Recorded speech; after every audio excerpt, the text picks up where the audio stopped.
Ժորժան, մի ասացված կա, ասում է, սաղ մի կողմ, բայց երբ որ մարդ արդար է, ու արդարության համար պայքարում է, կապ չունի, փակի տակ է թե դուսը, որովհետև արդարությունը, որովհետև ճիշտը, որովհետև ճշմարտությունը միշտ եղել է և կա Ծառուկյանի ուղենիշը։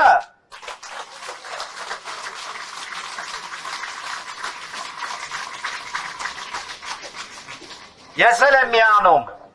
Տիկին Տոնոյանի շնորհակալական խոսքին, շնորհակալություն ժողովուրդ ջան, շնորհակալություն թեպետ,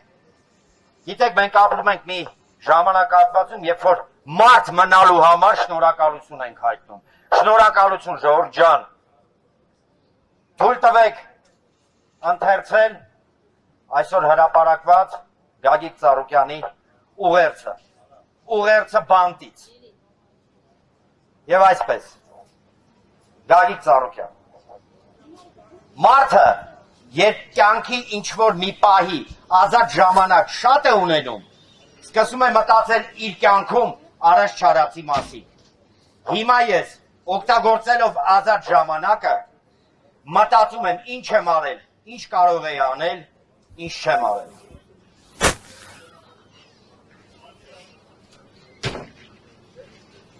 Ու մտքերը ինձ վստահություն ու լավատեսություն են տալիս։ Ամբողջ կյանքումս կառուցել եմ, Հայաստանում եմ կառուցել, չեմ խլել, աչք չեմ դրել ուրիշի ունեցվածքին, կառուցել եմ կամ վերակառուցել եմ, կամ կիսաավեր վիճակում գտնվող հիմնարկները շենացնել։ Հայաստանում կառուցել եմ գործարաններ, հյուրանոցներ, շենքեր, մարզասրահներ, ճանապարհներ, օլիմպիական համալիր, կրթական օջախներ, հիմա էլ Քրիստոսի արձանը, որը աշխարհում նմանը չի ունենալու։ Իմ կենսագրությունը, Ծառուկյան ազգանունը և կառուցելը նույնականացել են։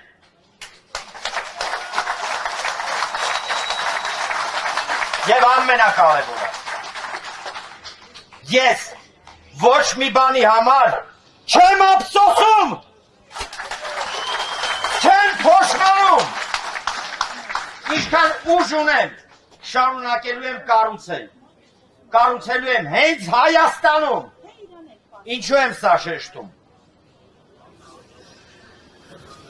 Լսում էի հարևան երկրի պաշտոնյաների խոսքերը Հայաստանի մասին, նոր պահանջներ, նոր սպառնալիքներ, ու առաջին միտքը, որ ծագում է մոտս, Հայաստանը կառուցվելու է, Հայաստանում կառուցելու եմ, Աստված որքան տա կառուցելու եմ, հետո կկառուցեն իմ որդիները, թոռները, 200 տարի էլ անցնի, Հայաստանում մի լավ բան է կառուցվելու, կլինի եկեղեցի, կլինի գործարան, թե դպրոց, պատին փորագրվելու է, կառուցել է Ծառուկյանը, սա ճակատագիր է։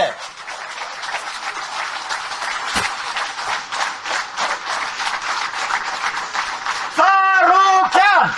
Ծառուկյան,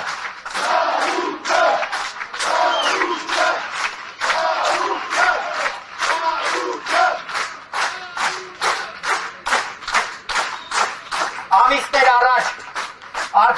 արդ երկրում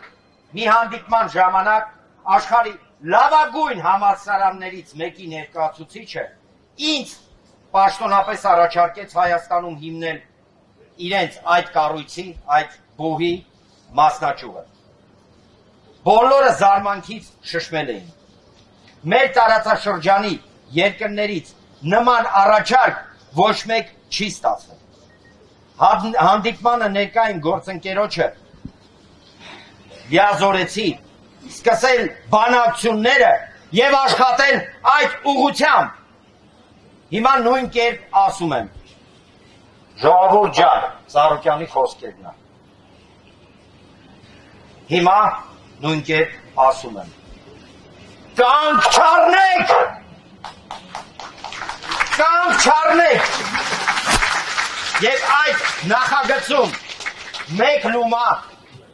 ես Ծառուկյանս չունեմ։ Բայց Հայաստանը ունենալու է առելի մեծ օգուտ։ Շարունակեք աշխատանքը մեր երկրի համար։ Հայաստանը կառուցելով է շենանալու Գագիկ Ծառուկյան ազատություն։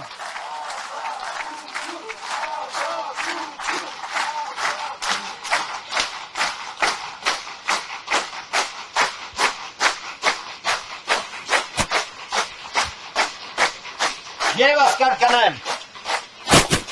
և էտ այ խոսքերը։ Ծառուկյանը ճաղերի ետևում ավելի ազատ է, քան նրանք, ովքեր